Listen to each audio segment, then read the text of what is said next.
সম্প্রতি আমরা দেখলাম পিএম মোদি মরিশাসের প্রধানমন্ত্রীর সঙ্গে সমঝোতা করে একটা গুরুত্বপূর্ণ ঘোষণা করলেন, যা থেকে স্পষ্টত বোঝা যাচ্ছে যে এবার বোধহয় ডলারের সাম্রাজ্য শেষ হতে চলেছে। এছাড়া ভারতের সঙ্গে মরিশাসের এই মিটিংয়ে বেশ কিছু বিষয় নিয়েও আলোচনা হয়, যেমন ইকোনমিক টাই আপ এবং ফিনান্সিয়াল ইন্টিগ্রেশন, মেরিটাইম সিকিউরিটি ও ডেভেলপমেন্টের বিষয়। তবে এই বৈঠকেই আরও একটি গুরুত্বপূর্ণ যে বিষয়টা নিয়ে ভারত এবং মরিশাসের মধ্যে ডিল হয়েছে তা হলো ইন্ডিয়ান রুপি এবং মরিশাসের কারেন্সি MUR দিয়ে এই দুটি দেশ ট্রেড ডিল করবে, তাও আবার আমেরিকার ডলারকে এড়িয়ে গিয়ে। ইতিমধ্যেই ভারত মরিশাসকে $680 মিলিয়ন ইনভেস্ট করার আশ্বাস দিয়েছে। এতে মরিশাসের health care system, education system এবং রিনিউয়েবল এনার্জি অনেকটাই মজবুত হয়ে উঠবে। এর ফলে ভারতের সঙ্গে মরিশাসের একটা বিশ্বাসযোগ্যতার সম্পর্ক এবং ইন্টারন্যাশনাল রিলেশনও আরও মজবুত হবে। এবার আসি এর ওপর ভারতের জিওপলিটিক্যাল স্ট্র্যাটেজির বিষয়। ডিয়েগো গার্সিয়া এটি মরিশাসের একটি পাশেই অবস্থিত একটি দ্বীপ, আর এই দ্বীপটিকে নিয়ে ইউকে এবং ইউএসের ঝামেলা প্রায় লেগেই থাকে এবং এই দ্বীপটিতে আবার আমেরিকার সেনাবাহিনীর ঘাঁটিও রয়েছে। সুতরাং ভারত ও আমেরিকার মধ্যে বাণিজ্য লড়াইয়ের পরিস্থিতিতে ভারতও মরিশাসকে পাশে রেখে আমেরিকাকে খানিকটা চাপে রাখার এই সুযোগ হাতছাড়া করছে না। এবার আসি ডলারের বিষয়। দেখুন, আমরা জানি গোটা বিশ্বজুড়ে প্রায় সমস্ত দেশই বাণিজ্য ক্ষেত্রে ডলারের ওপর নির্ভরশীল। তার কারণ কোনো দেশের সঙ্গে বাণিজ্যিক লেনদেনের ক্ষেত্রে আমরা সরাসরি নিজস্ব দেশের মুদ্রা বা কারেন্সি দিয়ে জিনিসপত্র কেনাবেচা করতে পারি না। এর জন্য আমাদেরকে রুপিকে প্রথমে ডলারে কনভার্ট করতে হয়। প্রত্যেকটা দেশের ক্ষেত্রেও এই একই নিয়ম, আর তাই ডলারের ওপর এই নির্ভরশীলতা গোটা বিশ্বের কাছে আমেরিকার এই দাদাগিরিকে আরও একটু যেন বাড়তি শক্তি দেয়। এবার প্রশ্ন হচ্ছে, এই ডলার কি আগাগোড়াই এত শক্তিশালী ছিল? উত্তর হলো না।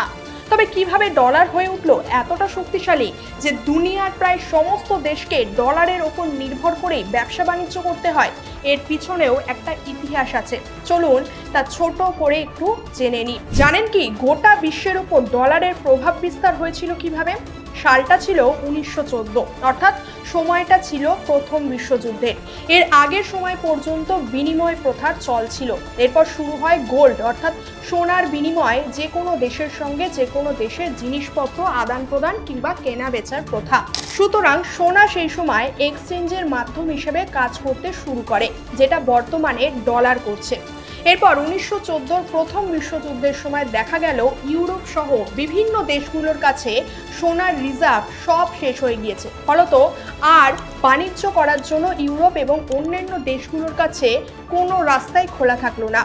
সেই সময় দেখা গেল গোটা পৃথিবীর 75% সোনা সংরক্ষিত রয়েছে আমেরিকায়। তখন আমেরিকা সকল দেশকে জানিয়ে দিল যে প্রচুর সোনার রিজার্ভ রয়েছে আমেরিকায়, তাই যে কোনো দেশ চাইলেই আমেরিকার থেকে গোল্ড কিনে নিয়ে ব্যবসা বাণিজ্য করতে পারবে। আর এইভাবেই আমেরিকা চালাকি করতে শুরু করে দিল বিভিন্ন দেশগুলোর সঙ্গে। আর সোনার পরিবর্তে আমেরিকা নিজেদের ডলারকে সারা বিশ্বে রাজত্ব করার পথ খুলে নিল। এরপর আমেরিকা ডলারের ওপর এক্সট্রা এক্সচেঞ্জ রেট অর্থাৎ কনভার্সন চার্জও বসিয়ে দিল এবং সেই থেকে বিভিন্ন দেশের মধ্যে বাণিজ্য হওয়া মানেই আমেরিকার কিছু না করেই বসে বসে বাড়তি ইনকাম এবং লাভ করার রাস্তা ক্লিয়ার হয়ে গেল। আর সারা পৃথিবীর মধ্যে কমন কারেন্সি হয়ে উঠল ডলার এবং আমেরিকা অর্থনৈতিকভাবে আরো ফুলে ফেপে উঠল। এবার প্রশ্ন হচ্ছে, মানুষ এখনো কেন ডলারের উপর ভরসা করে আছে? তার মূলত দুটো কারণ রয়েছে। এক, স্টেবিলিটি, দুই, ইউএস প্রেশার। আর ভারতও এবার এই গতানুগতিক নিয়ম ভেঙে দিয়ে আমেরিকার ডলারকে দুর্বল করতে পরিকল্পনা করতে শুরু করে দিয়েছে। কিভাবে? ইউপিআই এর মাধ্যমে, অর্থাৎ ডিজিটালি ট্রানজাকশনের এই কনসেপ্টকে কাজে লাগিয়ে ভারত ইতিমধ্যেই প্রায় 35টি দেশের সঙ্গে ডিল করেও ফেলেছে। দ্বিতীয় পরিকল্পনাটি হলো নস্ত্র ভস্ত্র অ্যাকাউন্টের মাধ্যমে ব্যবসা বাণিজ্য, অর্থাৎ মরিশাসের ব্যাংক এবং ভারতীয় রিজার্ভ ব্যাংকের মধ্যে নিজস্ব দেশের কারেন্সি দ্বারাই সরাসরি ট্রানজাকশন হবে। এর ফলে আমেরিকাকে আর এক্সট্রা কমিশন দিতে হবে না, কোনো দেশকেই। তবে সুবিধার পাশাপাশি কিছু অসুবিধাও থাকছে, যেমন বাণিজ্যিক ক্ষেত্রে যদি দুটো দেশের মধ্যে ট্রেড ডেফিসিট বা বাণিজ্যিক ঘাটতি থাকে তাহলে কিন্তু সমস্যা তৈরি হতে পারে। অর্থাৎ দুটো দেশের মধ্যে যদি কোনো একটা দেশ কম কেনাবেচা করে তাহলে অপর দিকের দেশের অর্থনীতির ওপর এর বড় প্রভাব পড়বে এবং তা এই দেশের জন্য সমস্যা নিয়ে আসবে। সুতরাং ডলারের বিকল্প হিসেবে এই সমস্ত পরিকল্পনার যেমন বেশ কিছু সুবিধাও আছে, তেমন কিছু অসুবিধাও রয়েছে। এবার দেখার পালা ভারত এবং অন্যান্য দেশ কিভাবে এই অসুবিধাকে দূর করতে পারে এবং কি কি পদক্ষেপ এবং পরিকল্পনা নিয়ে চলে এবং আমেরিকাকে টাইট দিতে পারে। আজকের ভিডিও এখানেই শেষ করছি। এ বিষয়ে আপনার মূল্যবান মতামত অবশ্যই কমেন্ট করে জানাবেন। ধন্যবাদ, ভালো থাকবেন।